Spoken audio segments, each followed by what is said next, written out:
Final call last night on the Red Sox-Rays game, which is where we're going to start, but I'll just tell you right off the top. Going to have some things for you today. Marco Sturm, new Bruins coach, is going to join us in studio. He's on his way over here as we speak. This is announced. This was scheduled. This isn't like John Henry. Does he know what he's getting into? I guess. I think so. I suppose so. We'll find out. But Marco Sturm, towards the end of this hour, should be joining us here in studio, okay? We're also going to hear from Steph Diggs live in Foxborough. Ooh. Okay? He's supposed to be meeting the media. We don't know what the format's going to be there. He's not exactly going to be at a podium, so maybe we'll be able to hear him. Maybe we won't, but we're going to try. We're endeavoring to go live with Steph Diggs. So maybe we can find out what was in that pink bag of drugs. Okay, so we got that. That's coming. And then Barthy's going to join us. Alex Barth will join us in studio for a report on what happened today. We are loaded. So put your feet up there, Mazz. Beautiful. Keep your shoes on. Can I turn the mic off, too? Yeah, there you go. So a lot to get to, but let's just start with the Red Sox. A lot of bad baseball there, Mazz. Yes, indeed. And I am glad that Jimmy Stewart there in his final call included the second to last at-bat. Where the fake ejection of the manager. Well, Lou Merlone and Dave O'Brien and the Nesson crew were rightly complaining about the call that struck out. Was it Gonzalez there, the second to last at-bat? Whoever it was. Yes, it was Romy Gonzalez. Okay, yes, so correct. On a low pitch. But and I was watching like 75, 80%. So forgive me if this isn't exactly right. Maybe Milliken can help me. Milliken, you listening? So I think the Red Sox kind of earned that bad call by the previous inning. And was it Kelly and was Connor Wong behind the plate? Zach Kelly and Connor Kelly. Wong, yep. Zach Kelly and Connor Wong bounding off the mound. It was Narvaez, not Wong. Oh, no, Narvaez at that point. Okay, the Red Sox pitcher and catcher bounding off the mound and bounding out from behind the plate on a couple of close pitches that they thought they got for strike three, which were off the plate. And the way the way Kelly bounded off the mound, it's kind of showing up the manager, showing up the umpire. Where, and again, correct me if I'm wrong here, Milliken, but did I hear in a late at bat there was a Rays batter that on a 3-0 count took a high pitch that was called a strike? It was clearly high. And did the Rays batter apologize to the umpire? Yes, they pointed that out in the broadcast. I heard that right. So while the Rays batter did the same thing on a ball that was clearly high, but the umpire called it a strike for 3-1. Yep. The Rays batter apologized. Correct. The Red Sox, Kelly and Narvaez are bounding off the mound on close pitches, and now you get to the bottom of the 11th, and you lose a close call. Is it any wonder?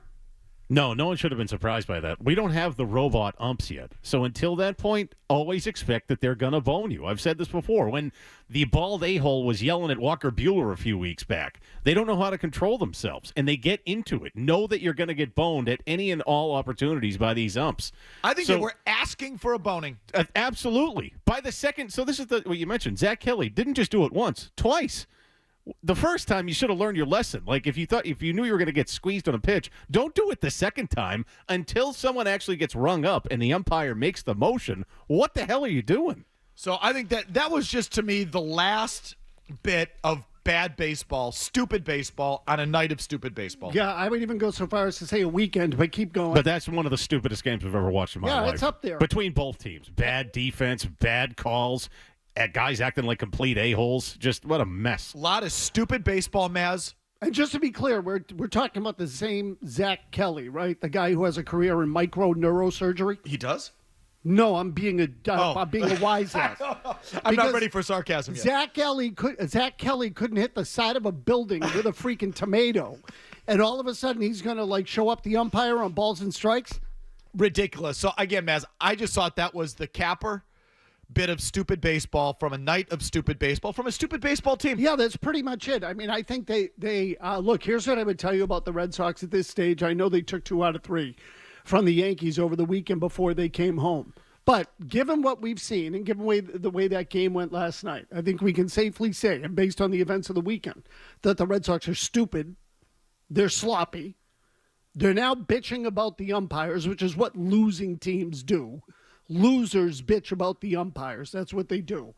They don't know the rules, and that suggests to me that they're unprepared. I should add in that they don't hustle, apparently, because Rafael Devers didn't run out of ball on Sunday night. I'll throw that on the list, too.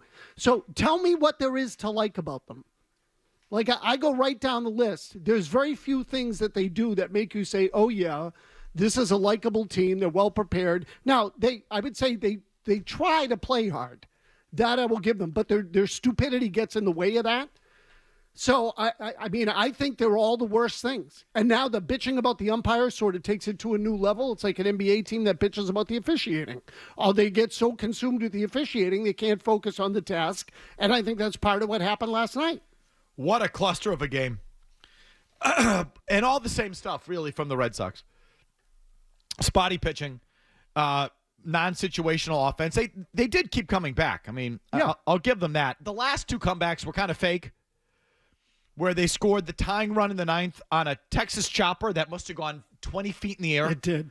Okay, so that was fortunate. And then they tied it again in the 10th on the first base when they were in Tampa, just booting a routine ground ball. Should have been an easy put out at first base. So I think their last two comebacks, air quotes, kind of fake. Yeah, that run on the play at first is the kind of screw up that the Red Sox usually make. The Red Sox, and they did. Right. They did. The PFP, is that what they call the pitcher fielding practice thing? The Red Sox butchered one of those, I think, and then in the 11th maybe. Yeah, it was Kelly. He was late getting over to the bag. Okay. And Gonzalez couldn't get the flip out of his glove. So the Red Sox were credited with 2 errors, but that does not include that PFP play. Correct. I don't think Duran was given an error on his bobble in the outfield. I think that's right. That cost them. They weren't charged an error on this infield fly play that just defies imagination, which we'll circle back to in a second. They weren't given that. I was watching late innings. Who was the Red Sox pitcher who allowed steals of second and third back-to-back pitches? Wasn't even close. Did you watch this? Oh, yeah, I missed that one. What wasn't even close? Could have been Guerrero. Yeah, I could have kept. I can keep going. It's just more stupid baseball from a stupid baseball team. Yeah, again, it's the same stuff over and over again. They're just a colossally stupid team. They stranded 14 runners. We're just 4 of 23 with runners in scoring position. So that's just, they can't get a hit when they need a hit. And again, they had 2 in the 9th. They had second and third, nobody out. Didn't get it. Well, Campbell was credited with the hit, but that was their only hit. Yeah. They got him home, but it was kind of lucky. 4 for 23 with runners in scoring position. Again, 2 errors allowed those 2 straight stolen bases, that infield fly play. If you haven't seen this infield fly play, folks, and I missed it. I've just gone back and watched it, really courtesy of Matt McCarthy, who just posted this beautiful clip on the internet. 4th inning, Tampa Bay, first and second, I assume nobody out. And there's a pop fly on the infield that the umpire calls infield fly on. Right, between home and third. Marcelo Mayer, right, coming in from third, doesn't hear him or misplays it and drops the ball. Yet the Tampa Bay runners then decide to take off. The guy in second goes to third. The guy in first goes to second. The Red Sox think, oh, okay, now the ball's in play. Throw it to third for a force out. Except that's not what happens on an infield fly play. It's a tag play. On an infield fly, they're calling it an automatic out as if it's caught. That means the runners going from first and second are tagging up. Those are tag plays, not force plays. Correct. Red Sox didn't realize it. Who's ever covering third immediately chucks it to second for Christian Campbell, who luckily, randomly, because that's where the ball ended up, happened to tag the runner, but he didn't mean to. It was incidental. So the Red Sox ended up getting 2 outs out of it and a runner on third, and no one knew what the hell they were doing, including the Tampa Bay Rays. No, that's correct. Again, nobody knew what was going on the play, and they all botched it. Every single one of them, with the possible exception of Christian Campbell, who, again, caught the ball and had his foot on the bag at the same time while he tagged the guy. I don't think he meant to tag him. So I don't either. That's why I said possible exception. Trevor Story threw it right at the runner's head, and Campbell caught it at his shoulders and just accidentally tagged him and the base. It was the dumbest luck Red Sox double play in their history. And Trevor Story has played for how many years now? 10. And he didn't know the rule. No one knew it. So clueless, completely freaking clueless.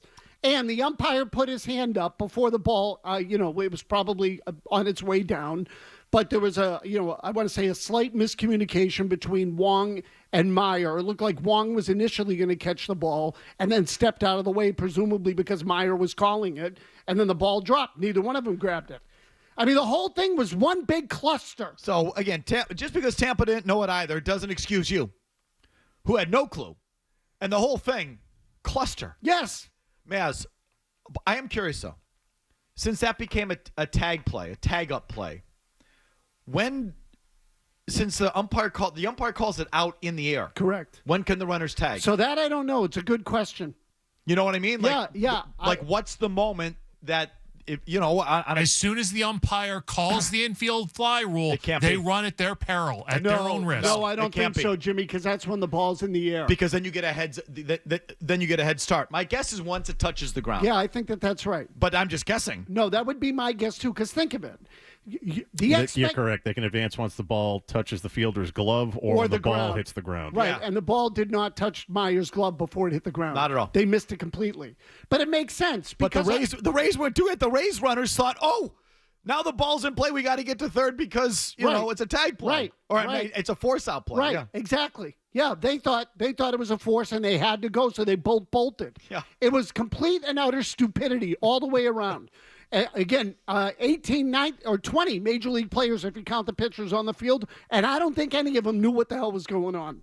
Sad statement of affairs, and again, the Red Sox really effed it up as much as anyone. They could have had a triple play on the play if they really executed it properly. They could have, they might not have been able to get the final out at second base, but whatever. It was a complete clown show. Everything with them is a clown show. Whether it's pick the mistake, they've done it. Whatever it is, they've done it. Not knowing the outs, not knowing the score, which, by the way, is another thing that happened last night. Sedan Rafaela scores the tying run in the ninth on that Texas chopper from Campbell. And he hits home base and takes his helmet off. And he thought they won. He started. He did. It was amazing. Here comes the Gatorade bath. Good, jump on, boys. He didn't realize it was a tie game. The shot of the dugout's great because they're like, yeah, what? Like, the game's not over, stupid. They don't know the outs. They don't know the score. They don't know the rules. They can't field the position. Did Roman Anthony get booed after he missed that play in right field? There was some hooting going on, but I don't know if it was specifically at him or it was general displeasure. It should be at him. Of course. You're the best prospect in baseball? Of course. You're going to play that play like that? Yeah, well, he was filling in for William Abreu, who does the same thing. So it's the same kind of thing. Just keep overrunning balls in right field. I mean, that's apparently the way they teach it. Seriously, same club. They suck. I don't care that they took 2 or 3 foot. So you know what happened over the weekend in New York? They hit a bunch of home runs. Right. They get the Yankees bad pitchers as well. No, it's like a bad basketball team hits a bunch of threes, and so they win because they just hit a bunch of threes. They hit a bunch of home runs, but they're still not playing any better. No, the team's no different. Nope, nothing has changed.